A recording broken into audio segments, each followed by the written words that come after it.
According to the government, we do not exist, but we're very real.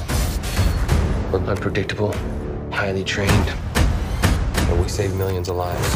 If we fail, there is no backup plan. There's a new movie out called Mile 22. It's a fictional account here, drummed up by the screenwriter Lee Carpenter for the talents of Mark Wahlberg specifically as an action leading man, and for his director Peter Berg. This is the 4th time they have teamed up together, but this is the first time they've done one that's not a true story. You may recall Lone Survivor, a terrific war film, Deepwater Horizon, and Patriots Day. So they've jumped off the cliff here and they've decided to make up their own tale here, and this is a very tight 94-minute, non-stop, violent action movie. Lot of guns, lot of explosions, lot of chases, lot of running, and a lot of nonsense. 9 pounds of radioactive isotope is missing. It's enough to make 6 major cities uninhabitable.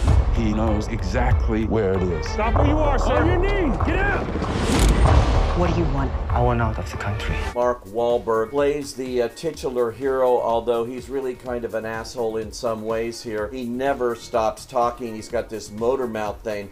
It's almost a Mark Wahlberg doing a satirical takeoff on himself. And here you can see the appeal of a role of a character named Jimmy in this case, a CIA agent who's caught up in all kinds of things here. This has been clearly written for him with his input, and it also suits Berg's talents here for rat-a-tat editing, non-stop, really fast. You feel like you're in a video game. It starts very promisingly as they go into a suburban East Coast neighborhood and attempt to infiltrate a house that they believe has been taken over by Russian spies. The team, led by Jimmy, Mark Wahlberg, also includes Alice, who's also alternately concerned about bringing up her young daughter while she's out kicking ass and trying to save the world. That's Lauren Cohan.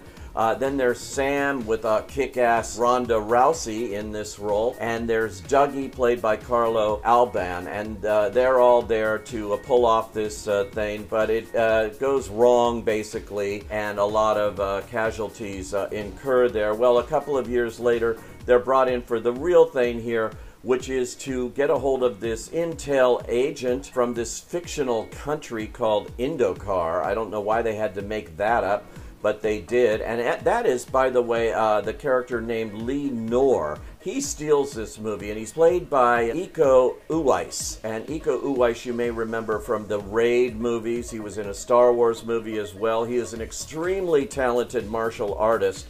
You really see him challenging the legacy of a Bruce Lee, a Jackie Chan, of all the great martial arts movie stars here. He has a couple of kick-ass scenes to be sure, including one in which he's handcuffed to a hospital table and actually does in all these bad guys early in the movie. That is a demonstration of his prowess. This is a guy not to be messed with. And he also holds the code for some nuclear radioactive material that can be used to create a nuclear bomb that could go off in any city.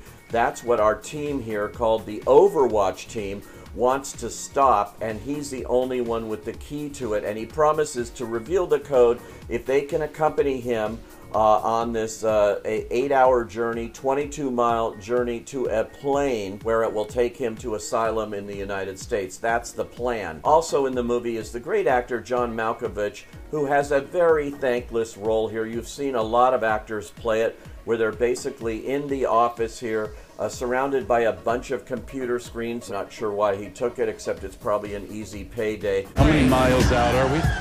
12. Our angel can only stay on the ground 10 minutes. They miss that window, they are dead. Wahlberg's entertaining to a point, but it's really Iko Uwais who gets all the action scenes, all the big fight scenes. Wahlberg carries a big gun, but he's not involved in the key fight stuff, as most of the times the leading man would be. It seems like he just wanted to stay more on the sidelines and use his mouth in this case to spout all that endless dialogue.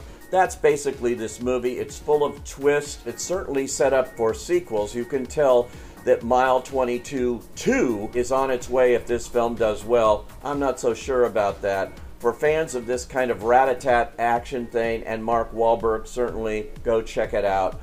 For the rest of us, we've seen it before and better. Mission Impossible 6, folks. Go see that again instead. I say no.